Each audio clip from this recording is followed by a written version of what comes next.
நீதிபதிகள் தவறு செய்தால் என்ன தண்டனை? ஐபிசி 217. நீதிபதிகள் தவறான தீர்ப்பு வழங்கினால் 7 வருடம் சிறை தண்டனை உண்டு. நீதிமன்றத்தின் நம்பிக்கையை பாதுகாக்கவும் நீதிபதிகள் பொறுப்புடன் செயல்படவும் இந்த சட்டம் உதவும்.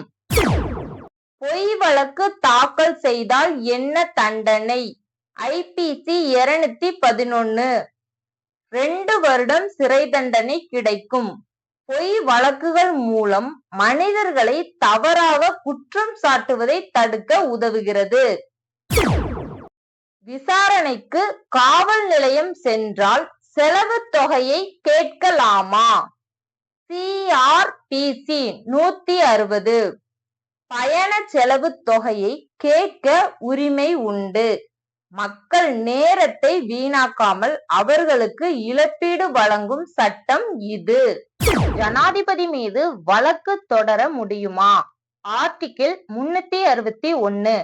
ஜனாதிபதி மீது 60 நாள் முன் நோட்டீஸ் கொடுத்து மட்டும் வழக்கு தொடர முடியும்.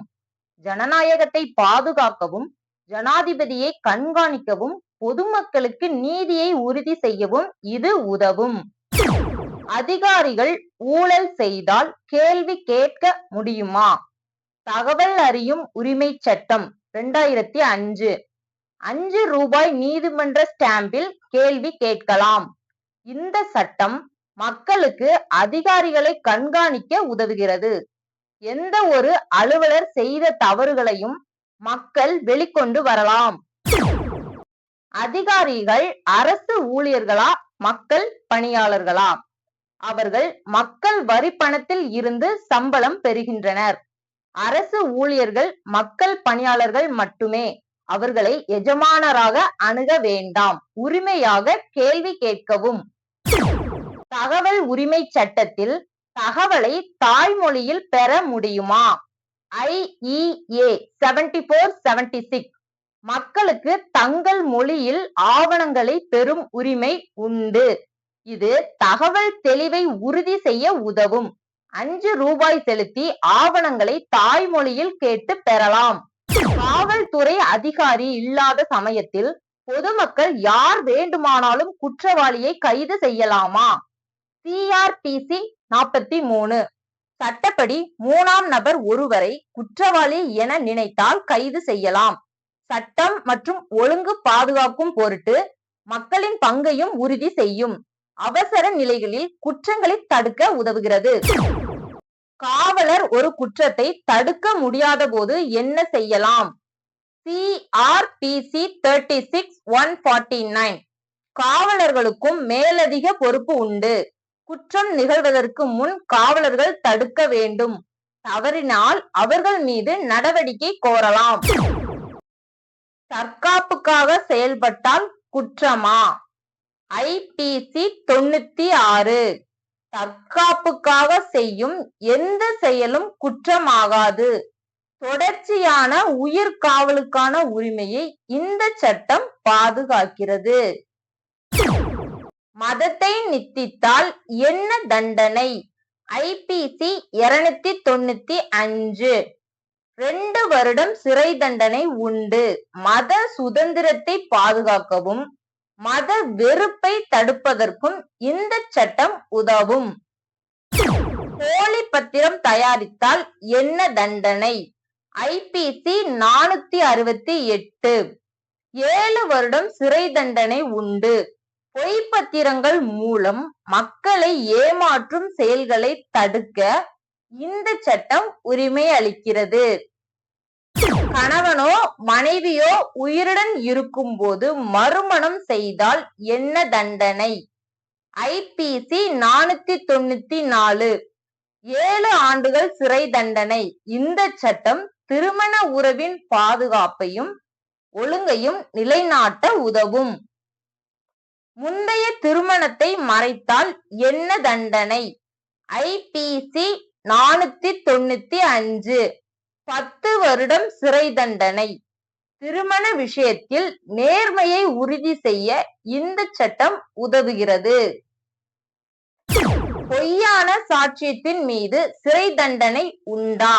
ஐபிசி 193, 196, 200 3 முதல் 7 வருடம் சிறை தண்டனை உண்டு.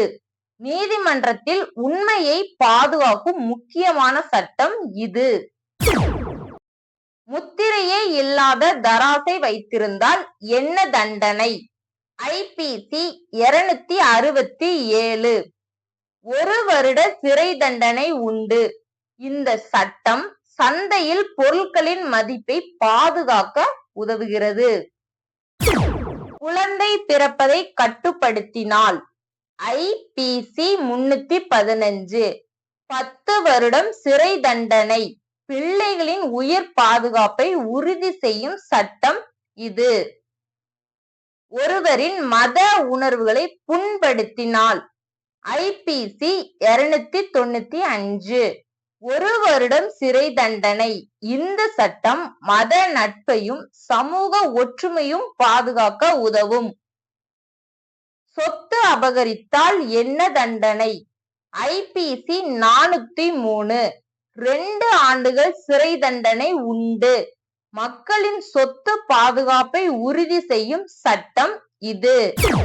தற்காப்பு குற்றமாக கருதப்படுமா? ஐபிசி 96 தற்காப்பு குற்றமாகாது. தோன்றும் அபாயத்தில் தன்னை காக்கும் உரிமையை இது உறுதி செய்கிறது.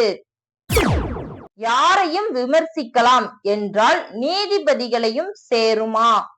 ஐபிசி 499 3 முதல் 9 விதிவிலக்குப்படி யாரையும் விமர்சிக்கலாம். இந்த சட்டம் மக்கள் கருத்து சுதந்திரத்தை உறுதி செய்தாலும் அது மிகவும் பொறுப்புடன் இருக்க வேண்டும். சிறையில் தவறான சிறை தண்டனை பெற்றால் அதை ரத்து செய்ய முடியுமா? ஐபிசி 211 பொய் வழக்கில் தண்டனை பெற்றால் அதை ரத்து செய்யலாம்.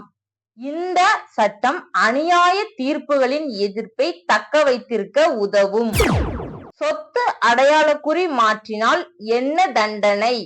ஐபிசி 484 3 ஆண்டு சிறை தண்டனை உண்டு. அந்தரங்க சொத்துக்களின் பாதுகாப்பை உறுதி செய்ய மக்கள் இந்த சட்டத்தை பயன்படுத்தலாம். ஆள்மாறாட்டம் செய்தால் என்ன தண்டனை? ஐபிசி 419 3 வருடம் சிறை தண்டனை. பொய்யான அடையாளங்களின் மூலம் மக்களை ஏமாற்றுவதை தடுக்க இது உதவுகிறது. வழக்கு விரைந்து முடிக்க நடவடிக்கை எடுக்க முடியுமா? சிஆர்பிசி 309 312 வழக்கை விரைந்து முடிக்க சட்டப்படி நடவடிக்கை கோரலாம். நீதி தாமதமாக இருக்காமல் பாதுகாக்க மக்கள் இந்த சட்டத்தை பயன்படுத்தி வழக்கை விரைவுபடுத்தலாம். காவல் நிலையத்தில் இருந்து ஜாமீன் பெற முடியுமா? ஆர்டிகிள் 21 யாருடைய உதவியும் இல்லாமல் சொந்த ஜாமீன் பெறலாம். சில வழக்குகளில் ஜாமீன் கிடைக்க உரிமை வழங்கப்பட்டுள்ளதால் மக்கள் இதை பயன்படுத்தலாம். அதிகாரி லஞ்சம் கேட்டால் என்ன செய்யலாம்? லஞ்ச ஒழிப்புத்துறை புகார் கொடுத்தால் அதிகாரியை சிறையில் அடைக்கலாம். இந்த சட்டம் ஊழல் தன்மையை கட்டுப்படுத்த மற்றும் அதிகாரிகளின் நேர்மையை உறுதி செய்ய உதவும்.